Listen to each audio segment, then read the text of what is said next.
আপনাকে ধন্যবাদ। দেখুন, আগে একটা অ্যাসালামের বিরুদ্ধে ডেইলি স্টার, অ্যাসালাম অ্যান্ড গং, তাদের বিরুদ্ধে ডেইলি স্টার পত্রিকার সূত্র ধরে সুমোটো রুল ইস্যু করেছিল এবং সেখানে আদালত সুমোটো রুল ইস্যু করেছিল। তার বিরুদ্ধে তারা অ্যাসালাম গ্রুপ সুপ্রিম কোর্টে আপিল বিভাগে যায়। আপিল বিভাগ বলছে যে যেহেতু দুদক একটা বিধিবদ্ধ সংস্থা, তার ওখানে আবেদন দেওয়ার একটা সুযোগ আছে, সেই আবেদন না দিয়ে সরাসরি হাইকোর্ট সুমোটো রুলটা ইস্যু করা ঠিক হয়নি এবং সুমোটো রুল এমন টার্মস ইস্যু করা হয়েছে যে তার ফাইন্ডিংসটা দুদকের উপর বাইন্ডিং হবে। সেই জন্য সুমোটো রুলটা খারিজ করে দিয়েছে আপিল বিভাগ। এবং এর অনেক আগে 2022 সনে ইসলামী ব্যাংক ভয়ঙ্কর নভেম্বর কিছু রুল ইস্যু করেছিল, হাইকোর্ট ডিভিশন রুল ইস্যু করেছিল। তো অ্যাসালামের যে সুপ্রিম কোর্টের জাজমেন্ট, সেখানে নিচে বলা ছিল দুদক বিএফআই বাংলাদেশ ব্যাংক চাইলে অনুসন্ধান করতে পারবে, আইনগত কোনো বাধা নাই। আজকেও সেই রায়ের আলোকে ওনারা বললেন যে একই ন্যাচারের এটা রুলটা খারিজ করে দেন। আমরা বললাম যে এটা সুমোটো রুল হাইকোর্ট ডিভিশনে ইস্যু করার জন্য এখতিয়ার আছে এবং রুল 10-এ এই ক্ষমতাটা আছে এবং আমি সেটা দেখালাম। সেটা তারা বিরোধিতা করলেন, তারা বললেন এই কথাটা উনি আপিল বিভাগ বলেছে, কিন্তু আপিল বিভাগ এটা আমলে নেয়নি। তো সর্বশেষ সিদ্ধান্ত এক্সেপশনাল কেন দাবি করেছেন আমি তো বুঝতেছি না।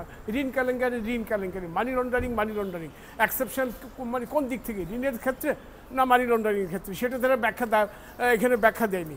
যাই হোক, সর্বশেষ সিদ্ধান্ত হলো যেই হাইকোর্ট ডিভিশনের যেই বেঞ্চের প্রিজাইডিং জাজের নেতৃত্বে 2022 সনে সুমোটো রুল ইস্যু করেছিল, সেই বেঞ্চের প্রিজাইডিং জাজের নেতৃত্বের বেঞ্চে সুপ্রিম কোর্টের রায়ের আলোকে উনি ওনার রুলটা খারিজ করে দিয়েছেন। যেহেতু সুমোটো রুল উনি ওনার রুল খারিজ করে দিয়েছেন, সেটা আমাদের বলার কিছু নয়। তবে আমাদের বলার ছিল এইটাই, আপনারা যে সুমোটো রুলটা ইস্যু করেছেন সেটা এখতিয়ার আপনাদের আছে, কাজে সেই এখতিয়ার আদেশ যখন আছে সেটা আপনারা শুনতে পারেন। তো আদালত আবার এটাও বলে দিয়েছে সুপ্রিম কোর্টের রায়ের আলোকে দুদক চাইলে, বিএফআইউ সিআইডি চাইলে এটা অনুসন্ধান করতে পারে। বিষয়টি আমি দুর্নীতি দমন কমিশনকে জানিয়েছি, আপনারা নিজেরাই অনুসন্ধান করতে পারেন, কোনো আইনগত বাধা নেই। আর ওনারা বলেছেন আপনি লিখিতভাবে আমাদেরকে জানান, আমি লিখিতভাবে বিকেলে জানিয়ে দেব। আমরা দেখছি যে এস আলমকে, কিন্তু আমি এস আলমের আইনজীবীকে প্রশ্ন করেছিলাম, একটা মানে শুধু কি এস আলমকে ছাড় দেওয়ার জন্যই বারবার এটা হচ্ছে, শুধু ওনার মামলাগুলোই কেন এরকম হচ্ছে? আপিল বিভাগে হলো, এখানে হলো, জি এর আগে যে আপিল বিভাগ আদেশ দিয়েছিল সেটা ভালো রাখছেন নাকি? জি আপনাকে বলি, আপনার প্রথম প্রশ্নটা হলো শুধু অ্যাসালামকে নিয়ে ঘটনাটা ঘটছে কেন।